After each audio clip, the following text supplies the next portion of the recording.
something wrong with the. It's either my voice or the all this. But I can't do much about the voice, so maybe you can do something about it.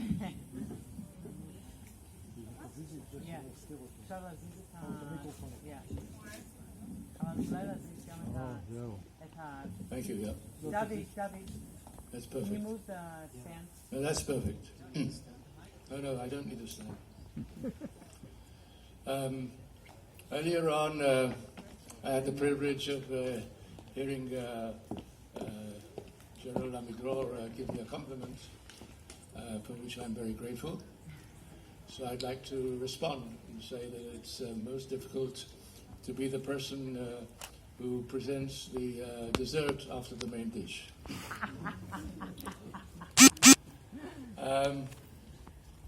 I had intended to say a few things about some of the subjects just mentioned, but I'd like to begin by saying something about Carice. I think what Carice has done in the relations between Israel and China is without precedent. Without precedent because, in my view, creating personal relationships with the Chinese, between Israeli and Chinese, is almost mission impossible. And I say this on the basis of experiences I had in the past. Three things. A year after I entered the Mossad in 1961, an initiative was taken to try and create relations between Israel and China. And the person chosen to be a guest in Israel was a man whose name was known as Tugan Cohen. Yes. Wow. And he was a general in the Chinese army.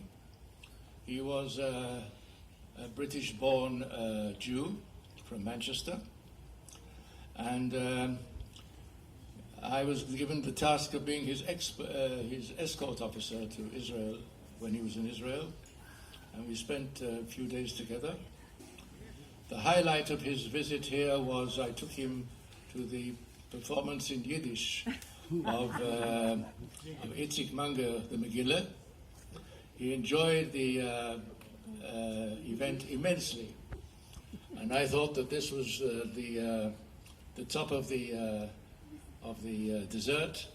And after that, we could have a discussion as how to create relations between China and Israel. But I was disappointed. It was not possible because by that time he'd become a real Chinese. Those who know, he at one time was the personal security officer of Mao Zedong, and he ultimately died, and he was not in any way capable of doing what we had intended.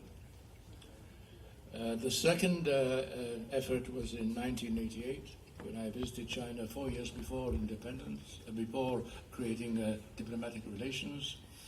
We had a very, very big operation going on there for the Chinese in a critical area in which they were interested. We made a very great contribution to them in that area. It was a contribution which they paid for in cash as well. And at the end of all this, I came in as the person in charge of this operation to have the final dinner, and I thought this was the opportunity to try and move on and do something. And I took the mistaken step of raising the issue of future relations and diplomatic relations and so forth. And the Chinese, who was opposite me, who knew very good English, said, there's business before pleasure. That is true, but we don't work that way. We don't practice the second part of the business before pleasure. The third attempt was when at an international meeting after I'd left government service, I met a Chinese a senior official who was one of their experts on the Middle East and so forth, and I gave him a very detailed description of the Iranian threat to Israel, of what we called the existential threat. It was difficult for me to do this because I don't like this term, but that's a different story, not for this evening. But I did what was my duty to do. And after speaking for 40 minutes, he said, I'll give you a very short answer. He said, you know, we don't consider the Iranian threat an existential threat. There's no threat whatsoever, or any time in the future, that China will attack Iran will attack China with a nuclear device. But if the price of oil will reach $200 per barrel, that is an existential threat for China. I think that one of the things that has been remarkable about the effort that Carice has developed over the years has been the capability to talk to Chinese as I know no other Israeli is capable of doing. And I've seen her in action in various forms, both in small discussions with senior officialdom, like the ambassador here, or ambassadors here, and other people, and also the way she has conducted the events here in Israel with Chinese visitors and other visitors from Southeast Asia. She's been able to penetrate the armor of the Chinese, who cover themselves with armor in order not to move into the area of sentiments, of friendships, and the like. And I think in that she has made a unique contribution, and it will continue to make an ever greater contribution in the years to come. I believe also that Carice has done one other thing, and that is she has learned something about the Israeli character. And she's also learned the art of handling Israelis, especially Israelis who want to get a quick answer and to get on with things. And to make sure that after a little small talk, you can go to the direct item and get it resolved or make progress. She has infinite patience. And she had a lot of infinite patience for me, I must admit, and that's not an easy thing, that I can tell you. And my wife here can attest to that.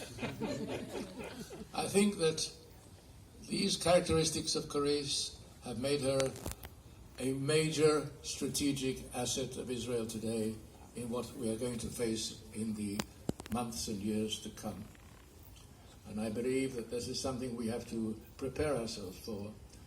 And we have to be prepared for surprises. We have to be prepared for accidents. We have to be prepared for a lot of things which were described in one way or another in the book which was mentioned here this evening, 2034, on which I wrote a book review a couple of weeks ago in the Haaretz. And to my surprise, I was told that tens of thousands of people entered the internet to read it. That's something even that the Haaretz has not experienced, and they are certainly not overexcited people. They're very cold-blooded, as you all know. And if that happened, then I think, at least on that aspect, some progress was made.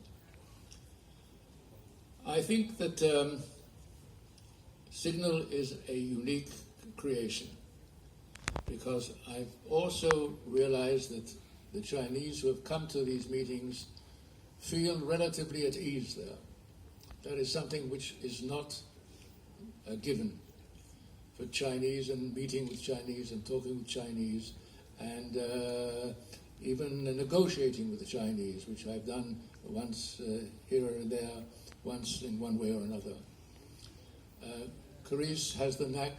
She knows how to talk to them, and she's able to elicit from them what many others can't. And I believe in that she's an invaluable asset, both to the United States of America and the necessities the United States has as we move on. And I think she's also an incredible asset for Israel. I don't want to say much about the general situation this evening. We're in a week in which President Xi is again on the front page of The Economist. I have a copy here I was going to show you, but I don't want to engage in showmanship the way they projected him. The Haaretz had in there a big article with a front page photograph of the way the Chinese are treating the Muslim minority and their interrogations there. There's now in London an ongoing conference, a kind of an inquiry committee on what is happening in China on this issue, and they intend to issue a report in the end.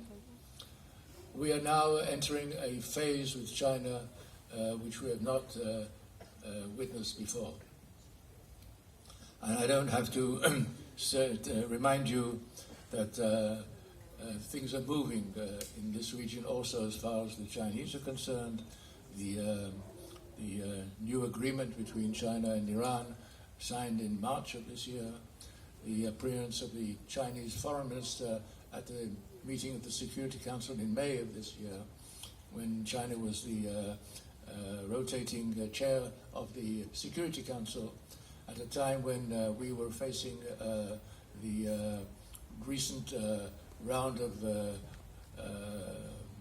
hostilities with the Hamas, and the Chinese chairman of the council wanted to try and get some kind of not a resolution, but a statement in which the council would express itself in terms which were at least not negative to the Hamas, but at least acceptable, or an acceptability of the Hamas. And in this they did not succeed. This is the first time ever I know that the Chinese have taken the initiative on an issue like that at the highest international level. So we have to be prepared for the weeks and months and years to come. We have to be prepared for more of the Chinese entry into the Middle East. We have to be prepared also to understand that, although this has been mentioned this evening, Israel is not part of the BRI plan. We are not in the plan of the BRI. And when the Chinese present the BRI and they detail the plans for road building and other areas, Israel does not figure there, not positively or negatively, but we're simply not there, and we have to understand that. For us, Israel is olam umloo, but China, we're not only not olam umloo, we're scarcely in olam, and we have to realize that. But there is a great understanding, I think, in China. There is something about Israel that is unique. I think that is something which has seeped through. And I was asked a few years ago to help the Hebrew University in conducting a meeting with a group of 10 Chinese, headed by a general who was the vice president of the Chinese senior academic council or something like that. Because there's one thing they wanted to do. They wanted to receive a detailed brief in Israel how to be able to obtain a Nobel Prize. And this was not a joke. They were sitting there and they wanted to know what, since Israel was such a small country, has so many Nobel Prizes, how do you do it? What is the mechanism? What are the meetings which take place, and so on and so forth?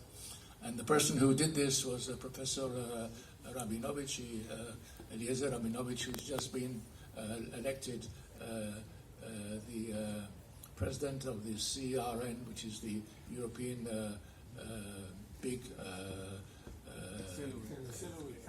yes, in Geneva. I don't think they have. I think the brief was excellent, and Eliezer Rabinovich knows how to explain things. The fact is he was able to get himself elected to the president of a European body that nobody else would ever dreamt that it would be possible, and I think it's a great achievement. But in the end, even what he gave them was not sufficient to get them into the world of the Nobel Prize. So they understand that we are something different, and we understand that they are something different. And I think that the person who understands this, both on both sides of the road, of the street, of the sea, is Carice. So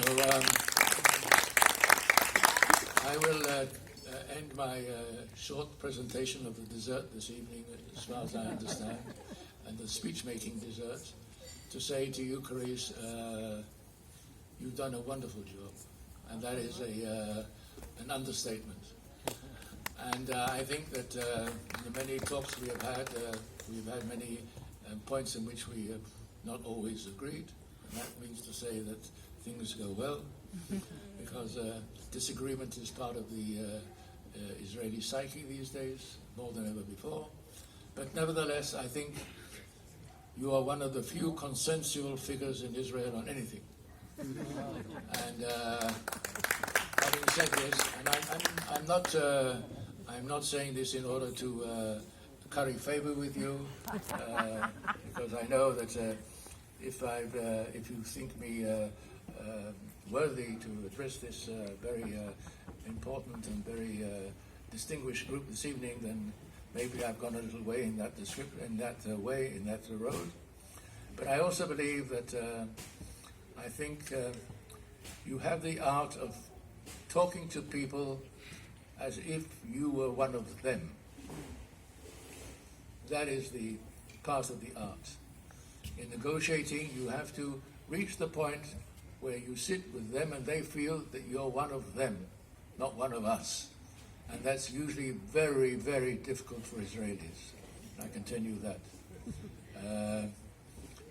And I think that if there is something that you could entertain when you reach the age of 90 or 100 and you retire, and then you'd like to set up an academy to teach Israelis how to make friends and influence people. There was once a book on that, I remember. You could read a book and learn it, but no, you cannot read it from books. I think you can read it from Carice. Mazal tov.